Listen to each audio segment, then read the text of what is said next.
I want to welcome everybody to the fourth of the Wagner Society of Northern California's webinar series.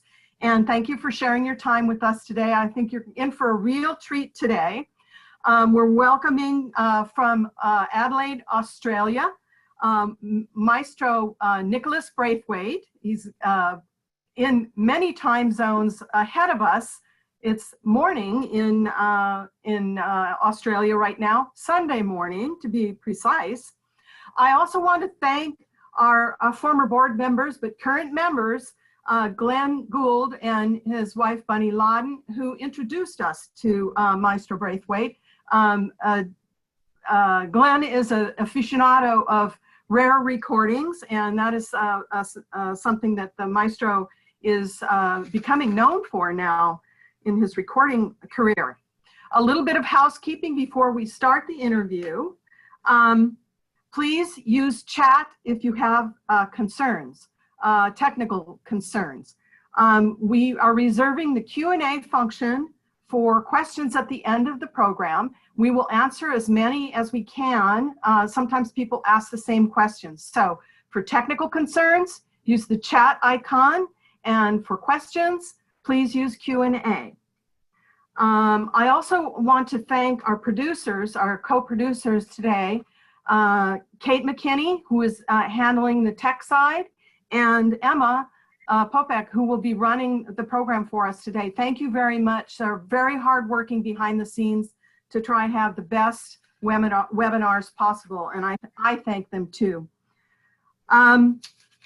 So we get started here with our guest today, Nicholas Braithwaite. He's a well-known conductor in the UK, in Europe, and now in Australia. He's also written this really wonderful book, and you can see I've been reading through it, and there's an image of the book there, about what does a conductor do. And he talks about the music making, but in this, he weaves it around his incredibly diverse and extremely interesting life. So I want to introduce to everybody Maestro Nicholas Braithwaite. And hello. So here he is. We're in a bigger screen now. We're going to put the slides away for a little while here. And so you had a rather pretty typical upbringing in the UK, which included going to boarding school, taking up a musical instrument, although not the one your conductor father picked for you. Yes, why don't you tell us about your musical training as a young man? What you mean at school time as opposed to? Sure, at school, and then we'll segue into the real juicy bits. Right, okay. Well, when I was 4, my father was a conductor. When I was 4, I was taken to a rehearsal. My father was conducting, and I fell in love with the trombones up the back. My parents thought this was not a dignified instrument for a serious young man to want to play, and said, no, you have to learn to play the violin. They gave me a violin, and I was so cross I broke it. And then we made a deal. At the age of 7, when I was 7, we made a deal that I would be able to learn the trombone when I went to boarding school at the age of 11, if I practiced the piano between now, the age of 7, and 11. And we didn't discuss it again. When I got to boarding school, they gave me my timetable, and I said, well, where are the trombone lessons? They said, what trombone lessons? And I said, oh, no, it's all been agreed. I was so convincing and convinced them. The first thing my parents knew about the trombone was when they got the bill for the lessons at the end of the first term. It was a great instrument because I sat at the back of the orchestra watching conductors working and learning quite a lot of what not to do. Don't ask a bassoon to play a pianissimo bottom note, for instance, because they can't. You know, then they're liable to throw something at you if you ask them to. Oh, that's a lot of fun. So, you know, typical boarding school pranks and things like that. I think the big sea change came in your life, perhaps. I might be guessing at this. But what happened in 1951 to change your life a bit? Well, in 1951, that was the first Bayreuth Festival after the war. And my parents went to the festival, and they took me, I was age 11. They didn't take me to any performances, but the place imprinted itself on me. And when I got back there 9 years later, I knew exactly what I'd see when I came round the corner from the Bahnhof.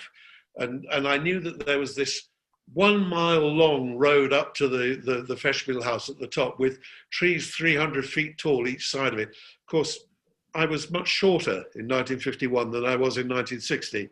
And in fact, the drive is only, what, 100 meters or something. Oh, when you're walking up that hill, it seems much longer, though, especially when you're wearing high heels. Yeah, that's really interesting. One of the most striking bits of information in your book was the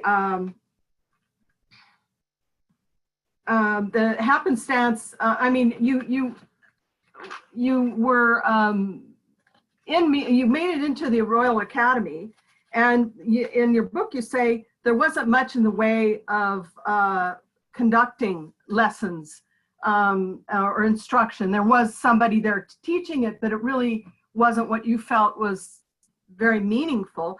And you started organizing your own bands or orchestras to kind of do a workaround and get into the meat and potatoes of conducting. It's very difficult. I mean, people say you can't teach conducting. That's nonsense. You can teach it. The big problem is you can't provide the student conductors with an instrument to practice on, because that requires 65 people to be sitting there. They'd all much rather be doing something else with their time. So, I mean, the conductor's course at the Academy was a 1-year course. We got 20 minutes with an orchestra once every 3 or 4 weeks. Well, you know, 20 minutes with your violin once every 3 or 4 weeks isn't going to equip you for a career playing the violin.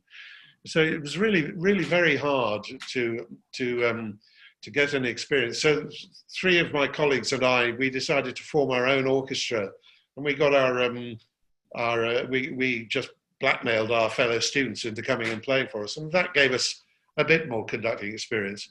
And then you work with amateur orchestras, you know, people who love music and get together once a week, and they pay you a little bit to keep body and soul together, and you learn a little bit dangerous, because lovely people they weren't wonderful players, and it's a bit like learning to play the piano on a pub piano with half the notes missing, you know. Well, that's a pretty apt comparison there. So you did. I was really interested in you playing in all types of venues too, even your trombone, and pubs and clubs and things like that.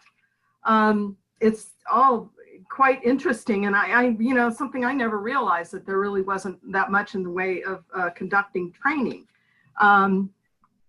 I wanted you to talk about your being in Bayreuth in 1960. It wasn't to go to the festival. It was for something else entirely different. Am I correct? That's right.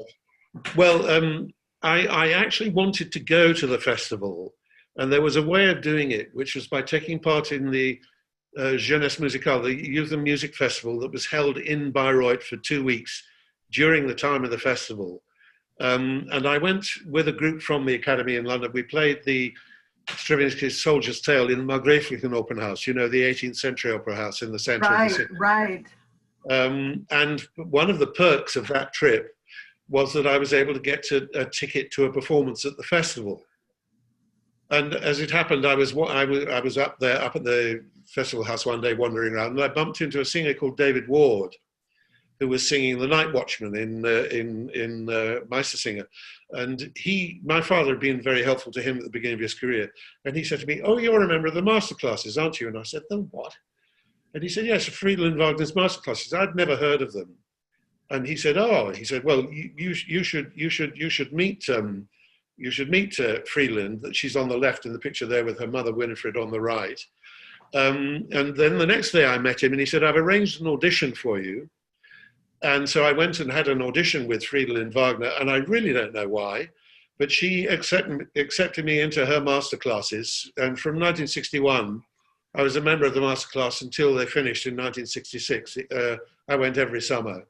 And it was the seminal experience of my life, without any question whatsoever. She was a remarkable, both those women were remarkable women. Friedelind was quite extraordinary. So tell us, because, you know, until I read your book and I'm going, I've never heard of these master classes. I, of course, have heard of the Stipendien Stiftung, which where the Wagner Society has been sending, now would have sent someone to the Bayreuth Festival in the Stiftung this year, and we're holding him over until next year. Other than that, I had never heard anything about these master classes, and I don't think I'm alone in this being underinformed about this. So why don't you talk about these master classes, because I was absolutely enthralled reading about your escapades in these master classes, the field trips and so on. But tell us what that involved, because I've never heard of anything like it before. Well, Friedelind Wagner, just a potted history of her. She's the granddaughter of Richard, one of 4 children, Wolfgang and Wieland and Verena and Friedelind. Friedelind ran away from Hitler in about, I think, 1939. She, with the aid of Bruno Walter, got to England, where we promptly interned her as an enemy alien. And then Toscanini got her to America, and she became an American citizen.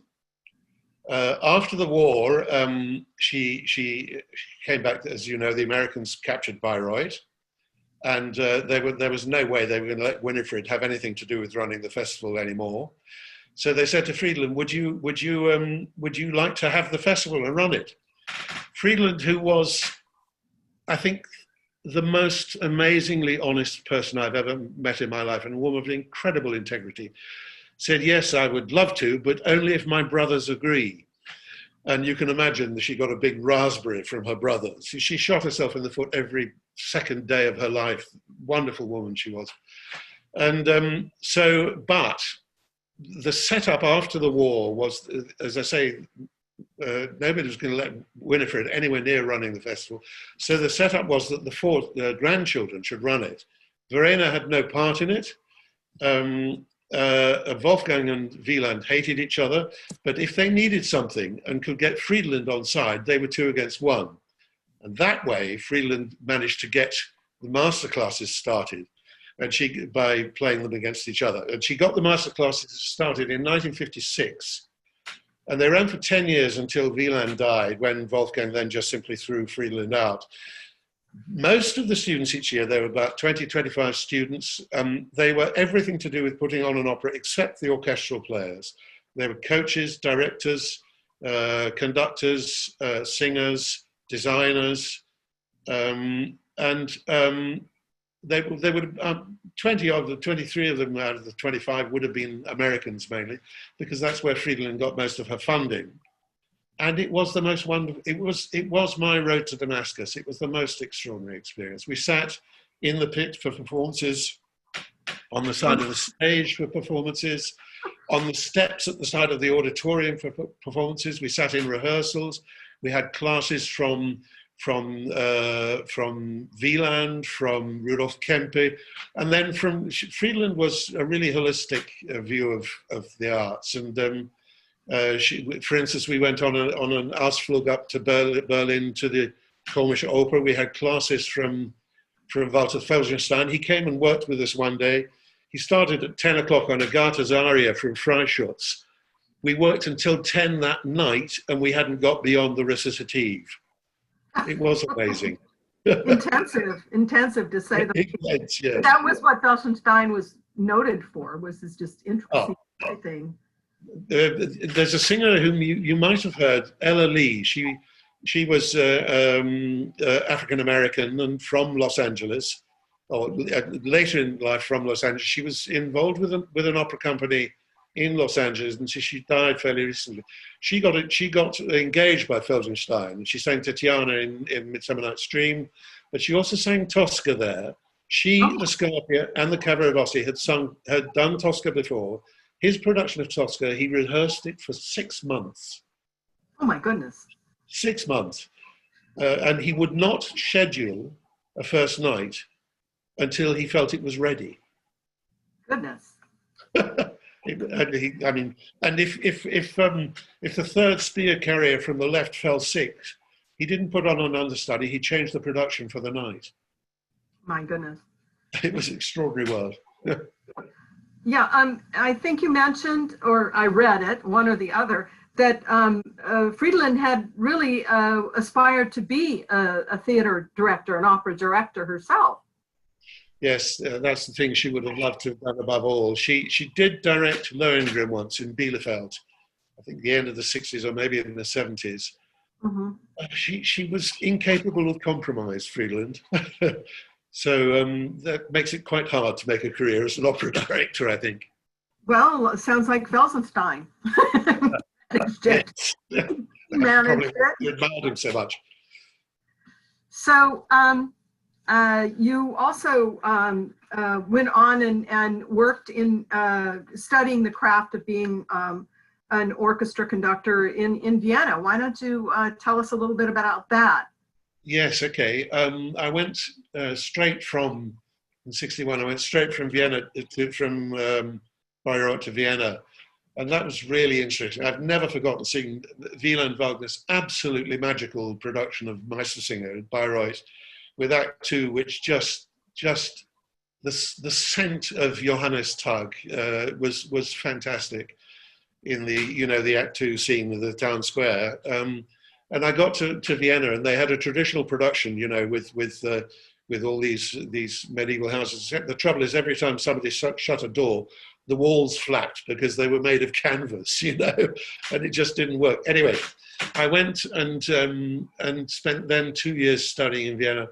That was a wonderful experience because everything in Vienna is so accessible. You can walk everywhere. There are 10 or 11 performances of opera a week. I went to the opera 5 nights a week and to concerts the other 2 nights. The opera, I used to go in standing room. That cost 6pence because it was so cheap, and you had to queue for 3 or 4 hours beforehand.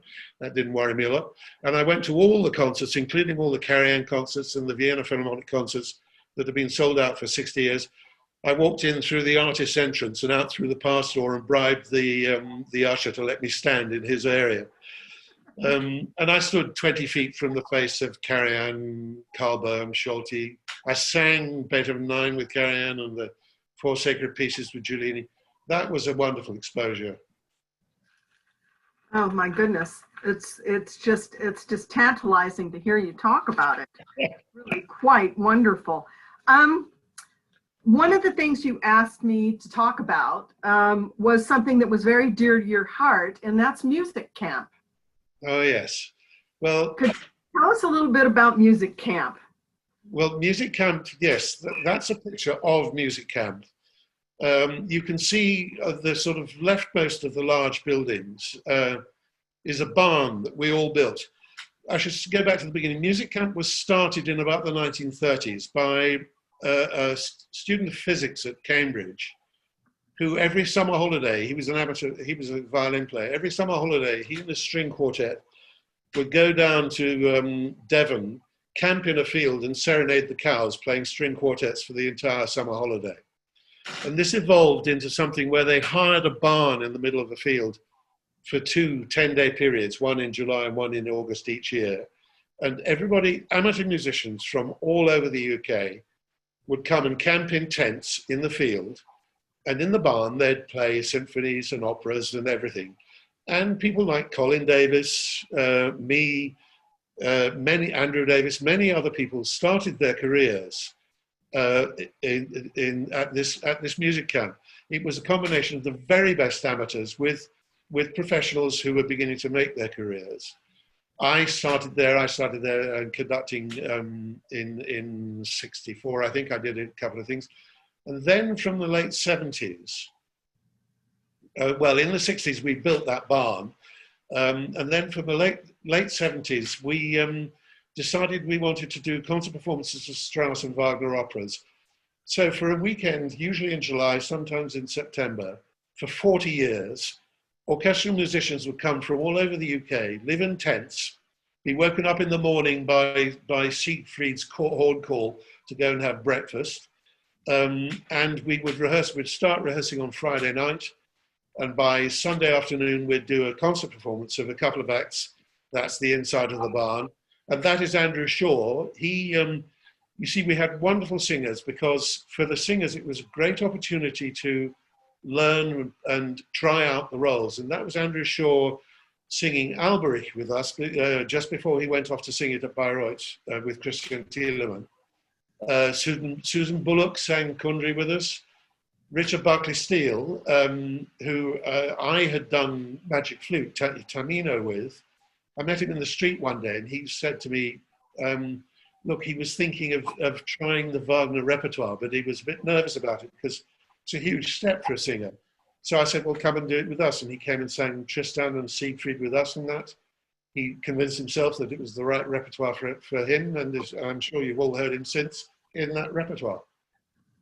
Yeah, we were fortunate to have Richard Barclay or Berkeley Steele in Seattle, in the famous beautiful ring up there that they had run for a number of revivals up there, and he was really quite wonderful. I seem to remember that he came in at the last minute because the tenor was injured or something. It's been quite a while for me, and many rings ago for me at least. And he actually Barclay Steele became Berkeley Steele because he studied at Berkeley. Oh, great! Yes, that sounds. Locally, I said, "Do I call you Barclay or Berkeley?" And he says, "Oh, Berkeley. I lived in Berkeley for a while, so he's used to it." He was a wonderful, jovial guy. He came back and sang some other roles in San Francisco a couple times. He was with us here. So, yeah, and in this one, I noticed because I looked it up. Andrew Shore there is at the music stand there next to, I'm presuming that's you on the podium. That's me, yes. Yes, and Andrew Shore, and I had the great privilege of hearing him sing Alberich in Bayreuth. Wonderful, yeah. Wonderful. Well, this was just before he went to do that Alberich. Really? Oh yeah, yes. It was for him. It was a chance to break the back of getting on top of the role, you know, before he went to Bayreuth. Yeah, it's not something you would want to do cold. You know? Well, that's right. That's right. It's a wonderful opportunity. I mean, we performed for our own benefit. There was barely an audience. You know, there'd be 40 or 50 people who were cousins and uncles and aunts and things. But the joy of it. Was there no audience? There was no audience? You were just doing this just to play? Yes, because we loved the music and wanted to play it. Oh, that's just so wonderful. And I'm sure that a lot of these, it was maybe the first, maybe the only opportunity to play some of this music, unless they were in, a standing. Well, that's why we had such a good orchestra and such a faithful attendance, because for most of these people, it would be the only chance in their life they would get to play this repertoire. But actually, we did the ring twice there. We did Tristan 2 times, Parsifal 3 times, Meistersinger twice. And the big thing for me was we would meet only for 3 days once a year, but we did that for 40 years. And by the end, I wasn't really having to rehearse anything because they knew exactly what I was going to ask them to do. And it's so rare as a conductor. You work with a group of musicians so consistently that you develop such a really unified sense of style and approach. It was hugely, hugely rewarding.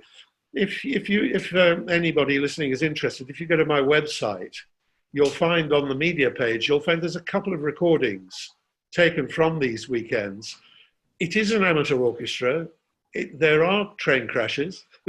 There are imperfections, but I hope you'll hear what I treasure in it, which is a wonderful sense of unified style and sound, and some wonderful things. There's Andrew Shaw and Julian Close. They're doing Hagen's Watch from Götterdämmerung. You know, I mean, it's and then there's Robert Hayward singing Wotan's Farewell from Act 3 of Valkyrie as well, and you'll get some idea of what it was. And bear in mind, this was an amateur orchestra recorded on Sunday evening, having first met for this occasion on Friday evening. You know, they're very limited. Absolutely amazing. Absolutely amazing. And so You know, one of the pictures in the books are the tired tubas after the Götterdämmerung. You know, it's really charming. Oh my goodness, we go to the break. That's me and my family. Yes, this is the family. The tired tubas. Yes, we missed the tired tubas, but it's a charming picture of the tubas resting after their workout in Götterdämmerung. So now are you primarily working on recordings? This is how Glenn and Bunny introduced me to you. No, that the recordings, there was this extraordinary man, Richard Itter. He was absolutely passionate about British music. He started his life as the sound engineer for BBC studio recordings, and he heard all this really wonderful British music, which was so unknown and so underplayed, and he decided he wanted to do something about it. He formed a record company called Lyrita Recorded Edition, and he would hire mainly the London orchestras and then British conductors and soloists to perform this repertoire, and some of it is really fine music. I mean, I personally love Charles Villiers Stanford's music, the second piano concerto. It's a late romantic music, really, and it's really a terrific piece. Frank Bridge, I think he's a great... Oh, yes. He was Frank Bridge is amazing. Yeah, the teacher of Benjamin Britten. His oration for cello and orchestra is a piece that I think is truly great music. His dance rhapsody it's a bit like, or dance poem, it's a bit like Ravel's La Valse, except it was written 7 or 8 years earlier, you know. Those are the Wagner tubas having a rest. Yes. There should be steam coming out of them from the workout that they get. It was Wagner tubas are really hard to play. They're particularly really hard to play in tune. And it was very interesting because, you know, the first rehearsal, we had an excellent horn section. The first rehearsal, you had this sensation that they were struggling with them and they had the whips out and were trying to knock them into shape and so on. By the end, they got them pretty well under control, I think. Oh, yeah. That's a lot of fun. I've kind of run out of questions here. What else would you say is maybe any other high points of your career, or particularly? Well, I was lucky enough to conduct the Ring 5 times for the English National Opera Company. Oh goodness! Why did I forget that? Yes, let's talk about that in English. In English, yes. In the best opera translation I've ever worked with, it's a really interesting translation because if you read it on the page, you think, what is this man up to? It's really bad English, but what he does is he follows the syntax of the music, so you get the important word on the important note, and sometimes he plays havoc with English grammar in order to do that. But when you hear it sung, because of the way the musical emphasis works, the text makes really good sense. And he also tried to stick very closely to Wagner's style and alliteration. And I was once doing the Ring with an Australian tenor called John Weaving, and he was singing Siegmund with us in London in English, and at the same time singing Siegmund in Dusseldorf in German. And he was going backwards and forwards each week and doing a performance here and a performance there. And you know the phrase where Siegmund in that one sings "Kühlende Labung bracht mir der Quell," when Sieglinde gives him something to drink. Mm-hmm. The English translation was "cool and refreshing," "Kühlende Labung," cool and refreshing. And John said one evening he went and couldn't remember which city he was in. So didn't know which language he was singing. But those ring cycles, they were prepared by one of the greatest Wagnerians of all time, Reginald Goodall. Yes, of course. He was truly a great conductor, but he was also a very bad conductor. And he rehearsed each piece for a year before the premiere, second violins by themselves and so on, because he needed the time to get across his knowledge of the piece and his understanding of it. And initially, of course, a lot of people thought it was a big nothing, but in fact, it became a cause célèbre. You couldn't get seats for the performances, and the audiences went mad for this funny, grumpy little old man at the end, you know. In performances, he'd be conducting away, you know, with his hands up here. And if something went wrong, his hands would disappear below the music stand until everything sorted itself out, and then his hands would come back up again, and he'd continue. What he just given up and let the section sort. Yeah, and the people would find their way back together again, and then he'd just start influencing. But the whole generation of English, all those singers who used to sing in Seattle at the Seattle Opera Rings, they were all trained by him. And really? I was lucky, I understudied him. In fact, I had to do a first night of Gothenburg at 5 hours notice because he cancelled too. I sat in the pit for all his performances and watched him, and it was one of the great lessons of my life. And then to take over, the first ring cycle I ever did, I did without rehearsal. Because, well, it's the best way to do it. There's so much music. There's no way you can possibly get on top of it by studying it. And he'd done half a dozen cycles, and then I took over. And I'd sat in the pit for everyone, so I knew exactly how he did it and so on. It was a great experience. And I worked with Alberto Remedios and Rita Hunter. I don't know if you've come across them. Oh, I know their names. I'm not seeing them perform. Well, there is a recording of this English National Opera ring cycle in English. Reggie himself used to say, "It was much too slow, my dear, much too slow." And it is very slow, but the arch, the structure that he gets, and the sound and the understanding. You just need to hear Alberto singing Winterstorme. It has an intimacy and a delicacy that is extraordinary. And the death aria when Siegfried is killed. Reggie and Alberto, between them, there is just such a sense of delicacy about the way they do that it's magic. And those two, Alberto was an extraordinary man. I don't think he could read music. I did Lohengrin with him. He took a year to learn anything. I did Lohengrin with him, and he'd only had the translation for 3 months, and he didn't know it. And the Farewell to the Swan, again, Charles McKerris had done the first 3 performances, and then I came in and took over. Farewell to the Swan, he didn't sing a note or a word that I had on the page, but he didn't sing a single wrong note because everything was within the key at all times, and he made up the story and simply told the story. He was extraordinary, a totally instinctive musician. And Rita, one of the finest Brunhildes you will ever hear. Yeah, that's what I heard. I heard she was just really, really amazing singer. I came kind of late to my opera mania, and so I missed a lot of that. A lot of those great people. I only know the funny stories about Rita Hunter, but I know she was a great musician. It was extraordinary. It was like having one of the great musicians of the world on the end of your baton. You know, I never heard her sing out of tune or out of taste or out of time or anything. Oh goodness. She was remarkable. She was really remarkable. I do recommend listening to those performances of The Ring, conducted by Reginald Goodall, and also the Tristan and Isolde he did with the Welsh National Opera, which is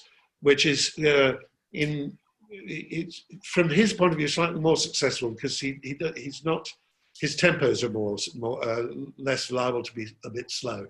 But you can learn so much from the quality of sound and phrasing and understanding from him. Super.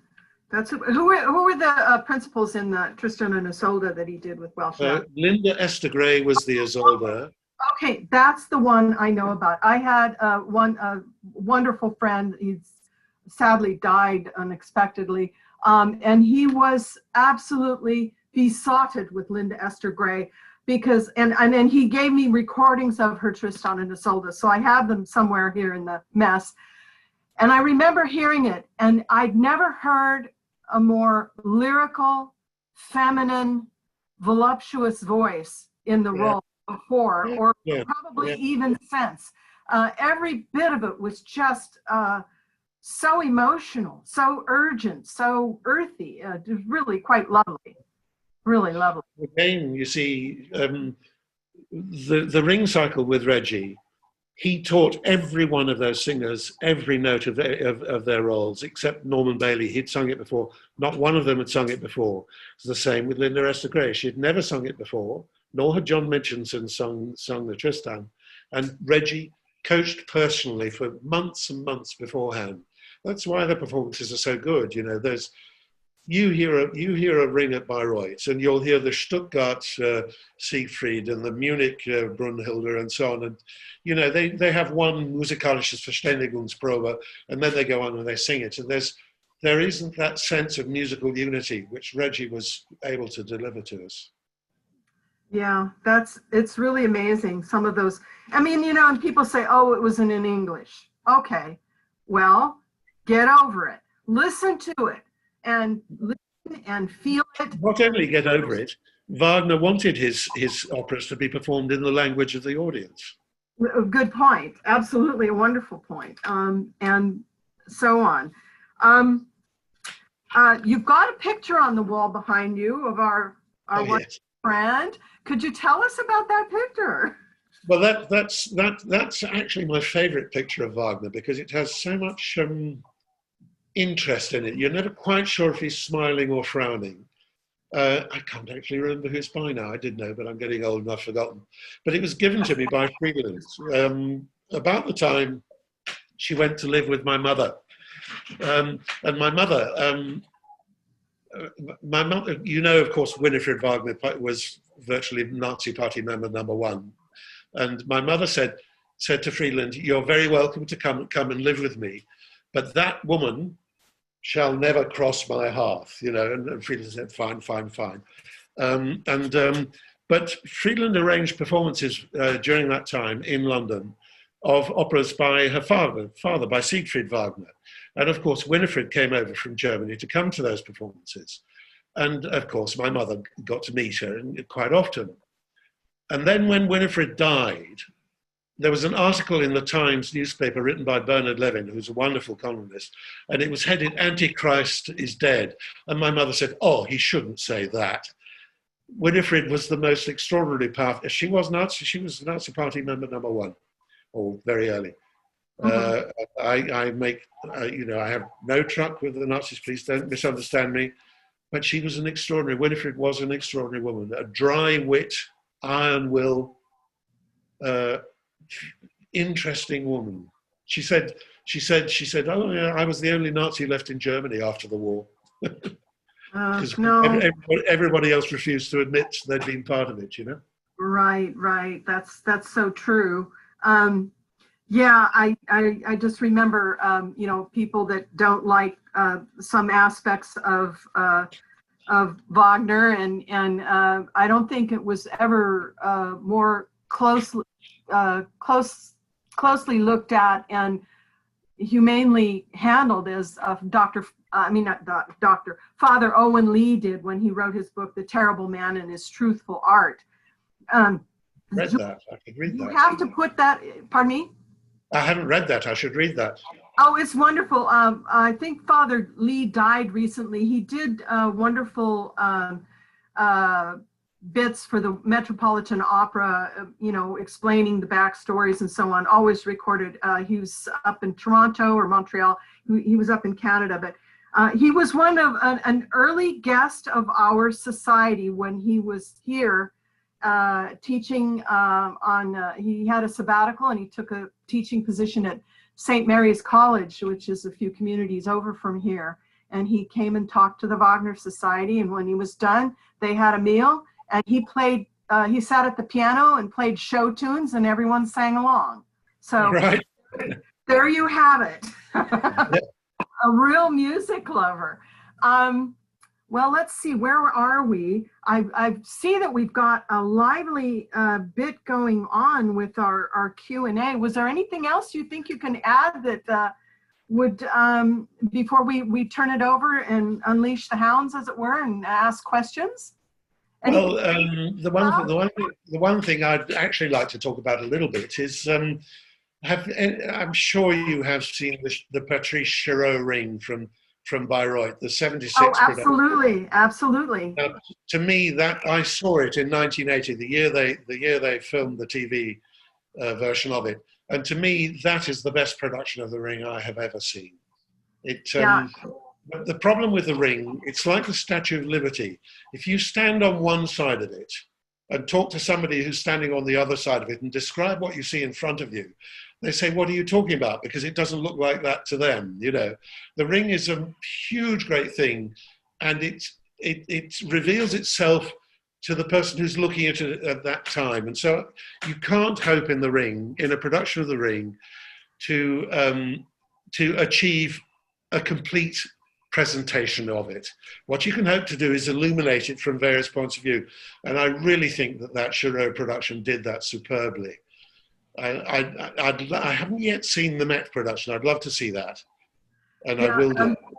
There were bits and pieces of it that were in high definition broadcasts. They just broadcast the Valkyrie last week from when they rolled it out in full cycles last year. Was it last year? No, year before last.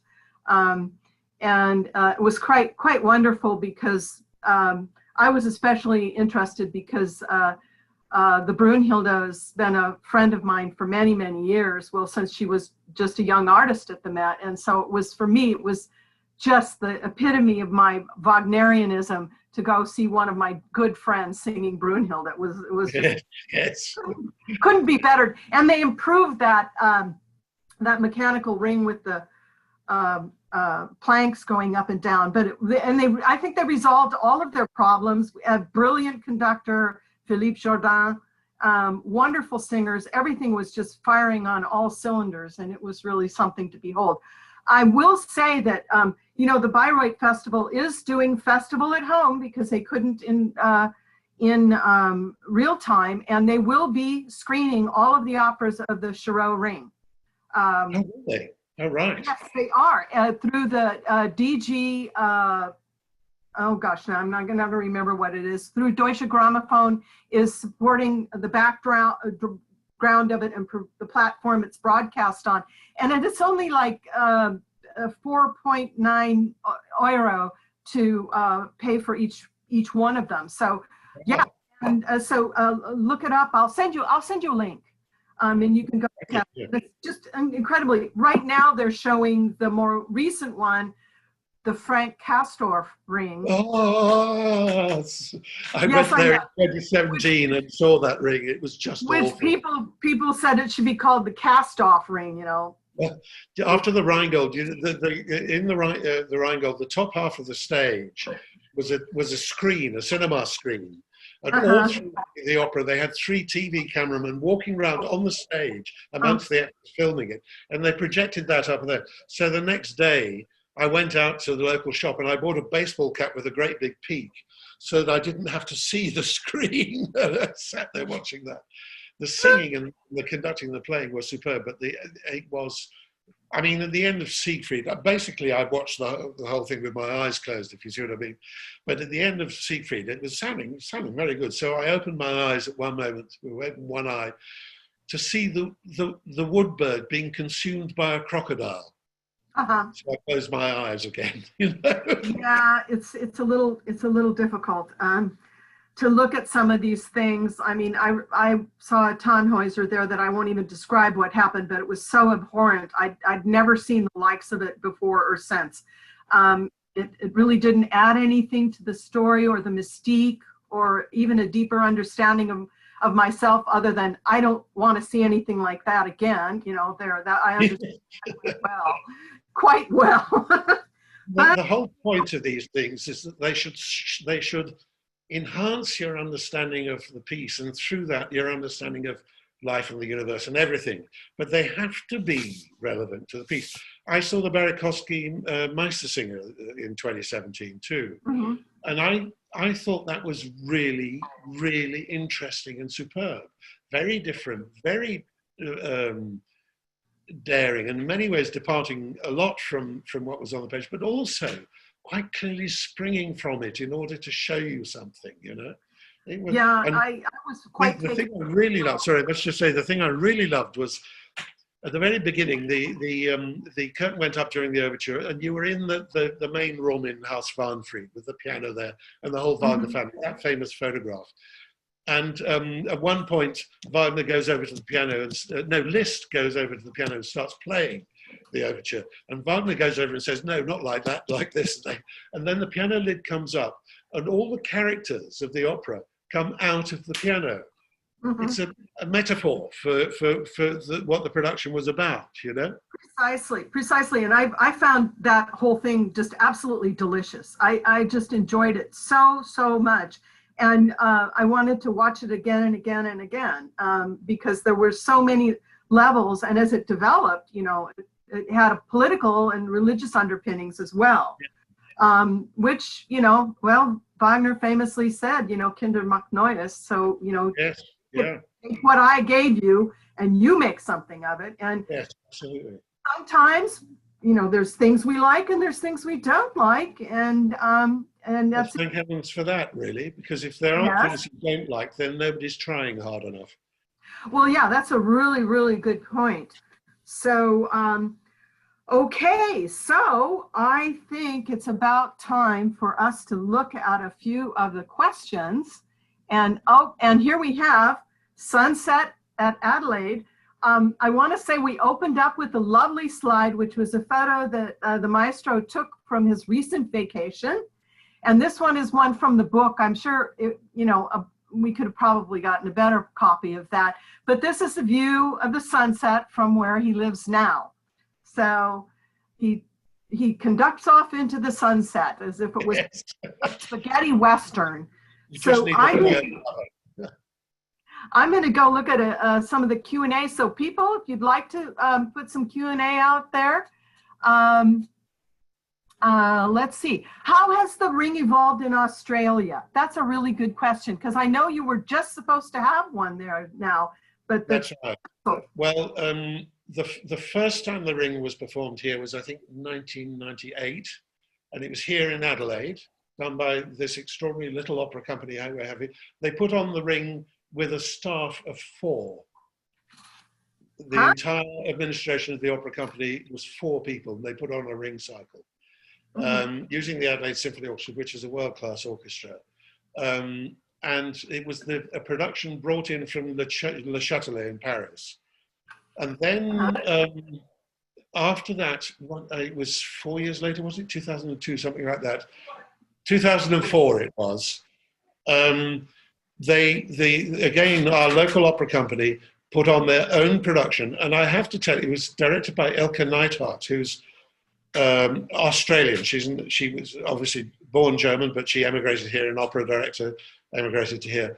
And it was largely Australian singers. The production, I have to say, was up there with the Shiro. It was one of the 2 finest opera productions I've ever seen in my life. Then, a couple of years ago, Opera Australia did a production in Melbourne, which I didn't get to see. And they were due to do a new production using these LCD panels for scenery. Do you know what I mean? In other words, they're just panels on which they project scenery. Oh, okay, yeah. And they were due to do that in October or November in Brisbane, but it had to be postponed for a year. There were, I think, ring recitals at the beginning of the 20th century, but 1998 was the first one, certainly for 50, 60, 70 years. I have a question here from Desiree Mays, who was one of our webinar speakers a few weeks back. How did you get to Adelaide? And practice isn't the answer to that one. And the ENO translator, was that also Goodall, or was it a different translation for ENO? That is the ENO translation that I was talking about. Is the Goodall? Porter. The Goodall ring, yes. The translation was by Andrew Porter, the music critic, and for the Reginald Goodall ring at the English National Opera, yes. Okay. And then how did you wind up in Adelaide? Well, you were born in London. Yes, that's right. Well, in 1981, I came to Australia for the ABC. The ABC had 6 symphony orchestras in the various capitals of Australia. And I came out to do a tour, 2 or 3 months tour for them. And then I became chief conductor in Tasmania for 3 years. And then after that, I became chief conductor in Adelaide. So I would come out for 2, 3, 4 months a year. And then we got married in 1985. Our first child was due to be born in 1987. We decided that London was not the place to bring up children. We loved Australia. We moved to Australia, first to Melbourne for 3 years and then to Adelaide. We live in a metropolitan city with a repertory theatre company, an opera company, a world-class symphony orchestra, a world-class string quartet, a repertory theatre, 3 universities, wine regions to the north, south, east and west of us. Oh, yes. A metropolitan city. We live 35 kilometres out. They have no traffic. It takes us 23 minutes to get into the centre of town. And, and I forgot, 500 miles of beaches within a 45 minutes drive from where we live. Okay. Do you have a spare room? I get on a flight. Granny flat, Terry. We have a granny flat. You're very welcome. we're banned, and I'll bring a case of wine with me, but that's like bringing coals to Newcastle. I have a question from my dear colleague, Andy Rumbakis, who's the vice president of this franchise here in San Francisco. What are the challenges involved in conducting Wagner as opposed to other composers? And then the other ones, are there any other conductors, past or present, who followed non-traditional conducting techniques but still achieved great results? I would say you are one of them, because you started out on the trombone rather than the piano. Well, yeah, well, I mean, Kempe was an oboist. Norman Del Mar was a horn player. Martin Brabbins, the current music director of the National Opera, he was a trombone player too. There are many ways. The interest, people say, is Wagner difficult to conduct? Physically, it's less challenging than Bizet or Verdi because it's lyrical music. Bizet and Verdi are very rhythmic, so your beat has much more, if you can see what I'm doing here, much more of this sort of harshness, whereas with Wagner it's all much more flowing, so it's much less physically exhausting. The challenge with Wagner is the understanding of style, and that is how long is a piece of string, really.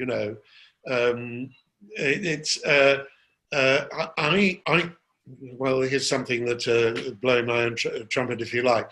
I don't find conducting Wagner difficult. I find it easy because the style speaks to me and I feel at home and comfortable in it.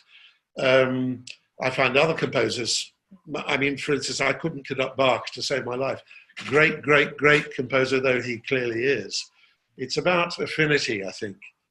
And if you haven't got that affinity, then you're going to have real trouble getting anywhere with it.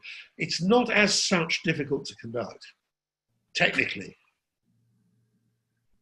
Yeah, and in the very famous Birgit Nilsson answer, what does it take to sing Wagner? It's comfortable shoes. Yes. Well, yes. You probably, when you get to my age, certainly you need a nice stool to sit on, I think. Yeah, that's true. That's true. And I remember, oh gosh, my goodness, I think it was our former music director, who's now GMD in Berlin at the Deutsche Oper, Donald Runnekels. He conducted, I think, a Lohengrin in Bayreuth. That was his one and only time there in Bayreuth. And I mean, they took him into the room of stools, to look at, well, which stool would you like to use, Maestro? You're going to use the Furtwängler or this one or that one, or Kempe, or I thought, well, that's kind of a hilarious question. One of my sort of outstanding images of Bayreuth is Knappersbusch, who yes. to turn up in later. We had a picture of him in the slideshow, and I was waiting for you to say something about Knappersbusch. Right. Well, he's one of my great heroes. His recording of The Flying Dutchman is appalling, but his ring is fantastic. And he was an anarchist conductor, really, but he was a tall eagle of a man with big long arms. He would sit on a stool to conduct, but when he rose off his stool and towered over you should have heard the result from the orchestra. It produced the most extraordinary effect. My first experience at the age of 20, David Ward got me a pass to sit in the pit for a performance of Parsifal. It was the first thing my first ever occasion at Bayreuth. And I was sitting down the back amongst the trombones and trumpets. And Knappersbusch came in. Of course, there's no applause because the audience can't see him. And as he came in, he said, "Guten Abend, guten Abend, guten Abend," good evening to everyone as he came in, sat down. And then, I don't know if you can see my hand here, he held his hand up like this. I was looking straight at him. And suddenly the orchestra started to play. And I had no idea why. I hadn't seen him make a particular movement. And I don't know, it must have been the left elbow or something, but they started playing. The orchestra worshipped him because although he could create disasters, he also, he was in the presence of the greatness of the music at all times. And they knew that. And they knew every performance with him was going to be a journey which they would treasure. And it could be very exciting. The prelude to Act 3 of Parsifal, there's a passage where the cellos and the basses go down in eighth notes very slowly, you're conducting in eighth. And the violas and the first and the seconds go syncopated, going upwards against the cellos. And he was conducting away, and I was looking straight at him. And the two halves of the orchestra got two whole beats out. And I was looking at him, and I could see him thinking, "It's very interesting. I wonder what they're going to do." You could see, he was thinking, "I know where I am. I wonder what they're going to do. I wonder how they're going to sort it out." And the two halves of the orchestra sort of gradually came together like this. He was an amazing man. You listen to some of the recordings. I mean, the immolation with Astrid Varney. Oh wow! Oh my gosh! Yes, yes.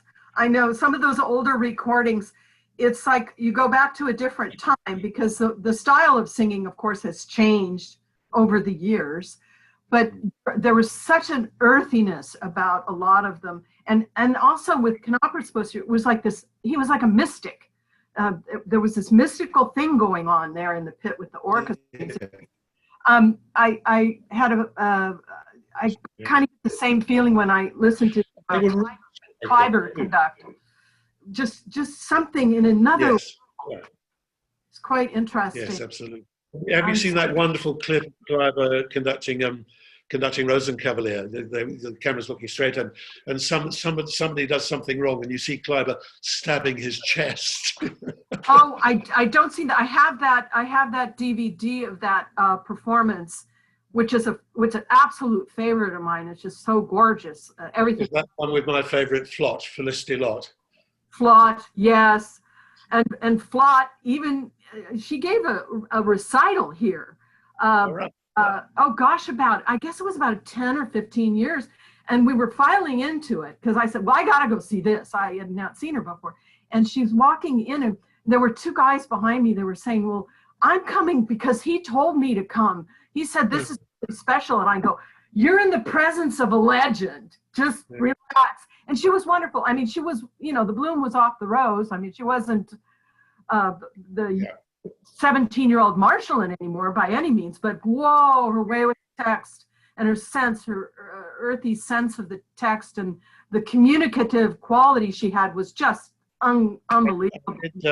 I did the Poulenc La Voix Humaine with her at Glyndebourne. Oh my gosh. I mean, French is her second language. And our first rehearsal, it's a 48-minute piece. Our first rehearsal lasted 6 hours. Oh, goodness. And we were sitting on the couch discussing what he says to her. Because I don't know if you know the piece. It's a telephone conversation. And you only have one side of the conversation.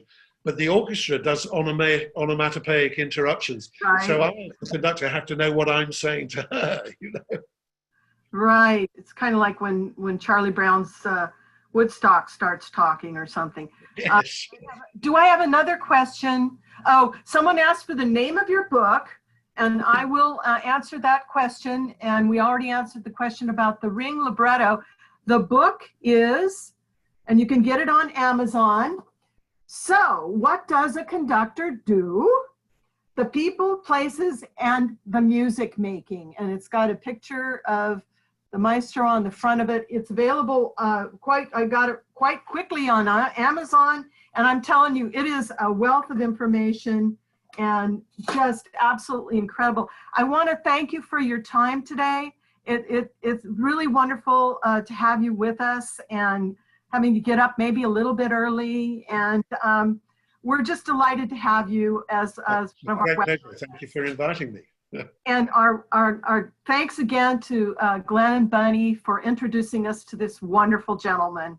And so at this point, I will say, leb vol, everyone.